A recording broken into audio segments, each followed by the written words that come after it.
nom est Jocelyn Landry et ça me fait plaisir aujourd'hui de vous présenter une capsule ornithologique, une chronique ornithologique qui va vous présenter aujourd'hui comment attirer nos oiseaux près de chez soi, près de la maison. Souvent, les gens voient arriver l'hiver comme un mauvais présage, donc on pense que l'hiver c'est long et finalement, lorsqu'on se réveille l'hiver et qu'on a chez soi des mangeoires d'oiseaux, c'est toute une belle journée qu'on a devant nous à voir évoluer autour de la maison une multitude de couleurs et d'oiseaux parce qu'en hiver, contrairement à ce qu'on pourrait penser, il y a quand même présence de l'avifaune autour de nos maisons. Il y a 250 espèces d'oiseaux ici dans notre région, puis il y en a à peu près une trentaine qui vont demeurer avec nous l'hiver, dont certaines espèces qui arrivent du Grand Nord et qui vont profiter de votre poste d'alimentation, c'est-à-dire de votre mangeoire pour s'alimenter, pour passer l'hiver. Donc, vous vous levez le matin, vous observez au premier moment de la journée par la fenêtre et vous voyez parfois des oiseaux de couleur rouge parce qu'il y a les roselins, les ciserins. On peut voir le cardinal rouge depuis quelques années dans la région. Et quoi d'autre? On peut voir du bleu aussi. Le magnifique jet bleu est présent dans nos mangeoires. Et donc, pour avoir de la variété, il faut différents types de graines. Moi, ce que je vous explique aujourd'hui, c'est la base de tout.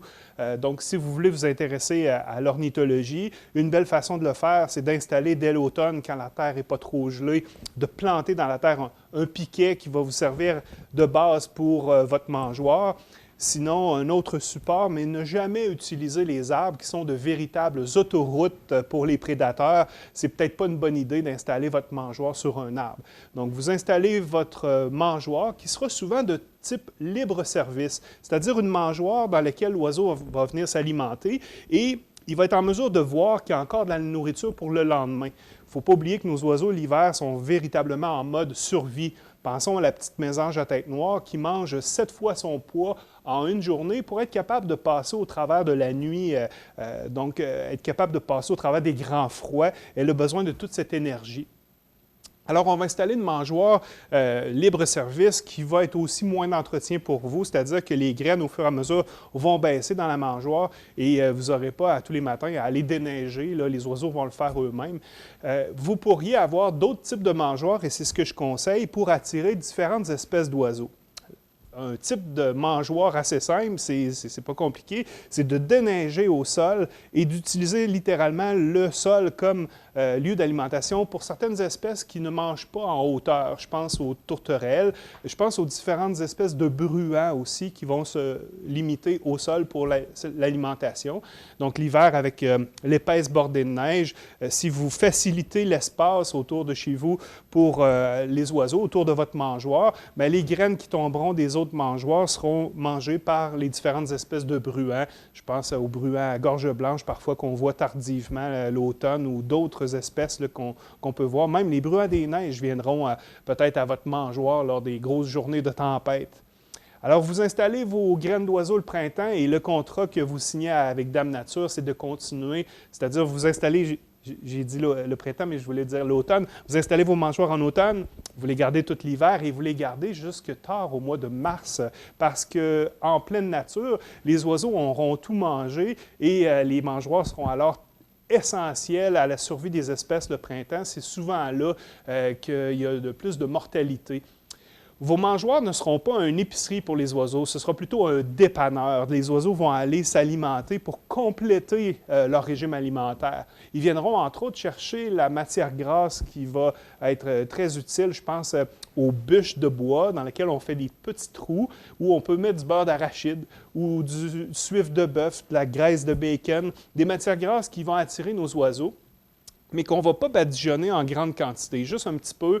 On ne veut pas salir les plumes de l'oiseau, donc on fait à peu près la grosseur d'un 2 $. Là. Vous en mettez un petit peu dans les trous sur la bûche et les pics-bois vont apprécier, les mésanges vont beaucoup aimer et ça va attirer les citelles, soit la citelle à poitrine blanche ou la citelle à poitrine rousse, donc deux oiseaux qui descendent le long des arbres pour trouver leur nourriture. Citelle à poitrine rousse sera en secteur de conifères, citelle à poitrine blanche peut-être dans un secteur un peu plus de feuillus. Ce sont des petites choses que vous allez réaliser en installant vos mangeoires. Quel type d'oiseau peut bien passer par chez vous? Et à la fin du printemps, vous pourriez avoir coché jusqu'à une vingtaine d'espèces différentes d'oiseaux, passant des geais bleus aux mésanges et à peut-être quelques raretés aussi qu'on peut observer dans notre région. Donc, dans la région de Montmagny, au sud du fleuve, on installe nos cabanes fin octobre. Vous allez voir tout de suite une bonne réponse de nos oiseaux qui ont besoin, comme je le disais tantôt, la mésange qui doit passer au travers de la nuit, c'est pareil pour tous nos oiseaux. Elles vont manger le tournesol à votre mangeoire, qui est une graine qui est riche en énergie. L'effort dépensé par l'oiseau pour casser la graine est hautement récompensé par l'énergie qu'il y a dans la graine. Donc, lorsqu'on nourrit les oiseaux, on y va avec du tournesol noir parce que tous les oiseaux ont le bec assez fort pour casser la graine puis être capable de l'ouvrir. Les grains mélangés sur le marché qui nous sont vendus, quand vous regardez sur l'emballage, vous allez voir que c'est souvent fait en Ontario ou aux États-Unis, dans des régions plus au sud, qui ont des variétés d'oiseaux différentes des nôtres et qui, exemple ici, nous autres dans la région, je le disais, on est au bord du fleuve, c'est un climat qui est plutôt humide. Si vous donnez du maïs concassé, la graine qui est ouverte, le maïs va laisser entrer la pourriture plus facilement. Donc, c'est peut-être pas une bonne idée en hiver, quand les oiseaux se battent pour leur survie, que de leur donner des graines qui pourraient pourrir et ce serait peut-être pas une bonne idée. Donc, pour beau bon pas cher, le tournesol noir reste toujours la bonne graine à donner aux oiseaux. Je vous ai parlé de la matière grasse tantôt. Vous pourriez ajouter des graines blanches, du millet blanc que vous pourriez saupoudrer au sol. Les graines blanches sont mangées par les oiseaux souvent qui se nourrissent au sol. Donc, ceux qui n'aiment pas là, les oiseaux noirs, là, les étourneaux, les quiscales, ben, ces oiseaux-là mangent au sol le plus souvent. Ils vont manger des graines blanches. Donc, c'est une belle façon chez vous, si vous avez plusieurs mangeoires, que de disposer à différentes hauteurs vos mangeoires et vous allez avoir différents résultats. Quand les gros becs errants vont envahir votre propriété, ils vont tasser les autres espèces pour un temps, bien, c'est bon pour les espèces plus petites qui ont un bec plus faible pour se battre, donc d'avoir une autre mangeoire en à côté pour ces oiseaux-là. Donc, si on a plus qu'une mangeoire, on aura un écosystème qui va faire qu'il va y avoir différentes espèces d'oiseaux qui vont venir chez vous. Si vous compétitionnez avec votre voisin et vous voulez avoir de la vie dans votre cour, vous pouvez y aller avec un petit plus, le chardon. C'est une graine minuscule qui demande un tube transparent avec de minuscules petits trous pour ne pas gaspiller la graine. C'est une mangeoire spéciale pour le chardon et ça va attirer les chardonnerets, chardonneret jaune, chardonneret des pins, son nouveau nom, le tarin des pins. Vous avez les ciserins aussi qui pourraient s'alimenter de chardon. Donc, moi, je vous dis, si vous avez de la variété chez vous, variété de mangeoires, variété de graines, variété de hauteur dans laquelle vous offrez, vous disposez la nourriture, ce sera vraiment très simple. Et beau bon pas cher, là, une planche de bois que vous placez près de la fenêtre de la maison ou sinon sur une galerie. Ce sont des éléments de décoration aussi, les mangeoires d'oiseaux. Et placez donc votre mangeoire pour voir les oiseaux. Donc, près de la fenêtre est une bonne façon. Je pense aux personnes âgées, des fois, qui ne peuvent pas sortir de chez eux. Bien, de voir la faune sauvage qui débarque tout près d'eux l'hiver, c'est vraiment une magnifique activité que de nourrir les oiseaux. Donc, vous avez placé vos mangeoires à différents endroits, vous avez commencé tout au mois d'octobre. Soyez pas surpris de voir chez vous arriver d'autres espèces comme les fameux écureuils. Quoi faire contre les écureuils? J'ai vu un reportage un jour sur Internet où il y avait une corde à linge avec toutes les mangeoires anti-écureuils vendues à grands frais sur le marché. Et l'écureuil, en un plus long trajet, réussissait à trouver le chemin pour se rendre jusqu'à sa graine et donc à passer au travers de tous ces pièges anti-écureuils.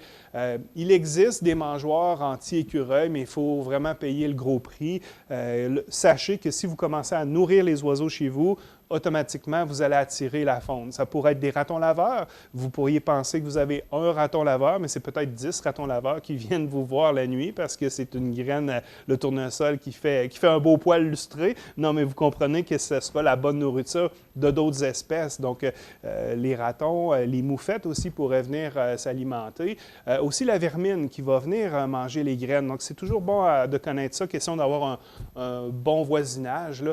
Si vous avez 23 chats chez vous, on ne vous conseille pas de nourrir les oiseaux avec des chats prêts aux aguets. C'est la plus grande cause de mortalité chez nos oiseaux, la présence des chats domestiques qui vont vraiment causer préjudice à la vie faune.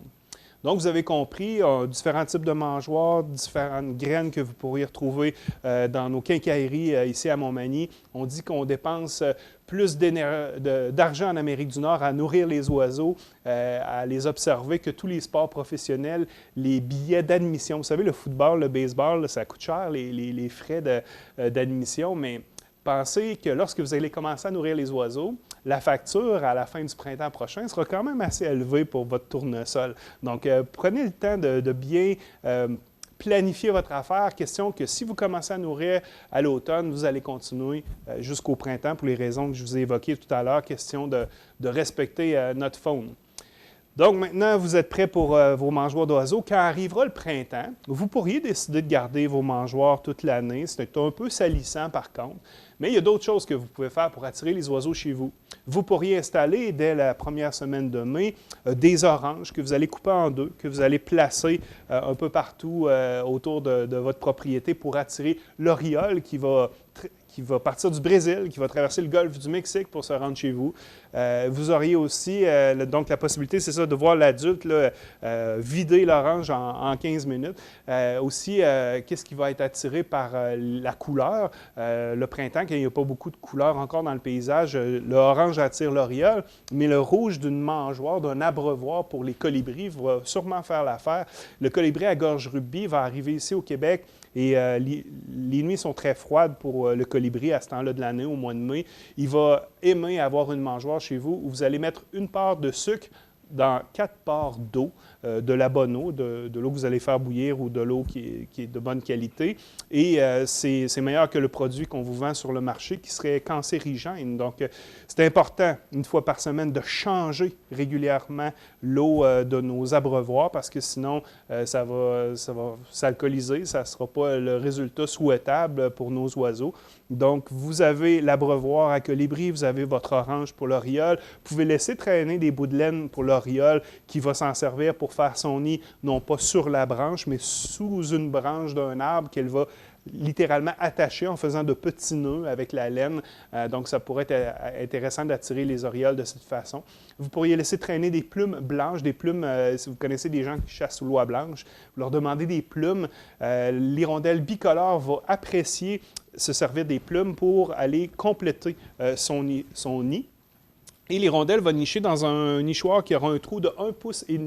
C'est la grosseur à retenir, je m'exprime en pouces. 1,5 pouce, c'est la grosseur de la poitrine de l'oiseau qui va permettre à l'oiseau d'entrer. Et des oiseaux plus gros comme le moineau, les tourneaux ne pourront pas vraiment y aller. Le moineau pourrait entrer quand même, mais nous, ce qu'on a opté ici, c'est un nichoir avec une longue pente empêchant le moineau d'entrer parce que le moineau n'est pas capable de faire la petite pirouette pour entrer dans le nichoir.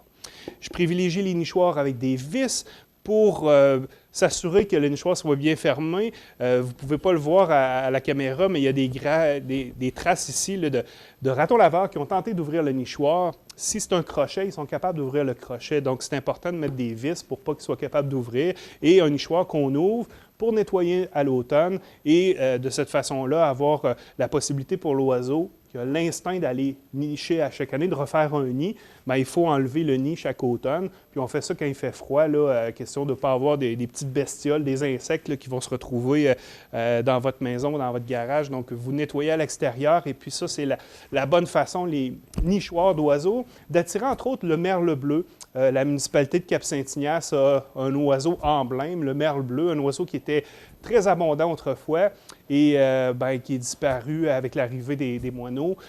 Donc, on doit laisser les arbres morts, chose qu'on n'a pas dans notre culture.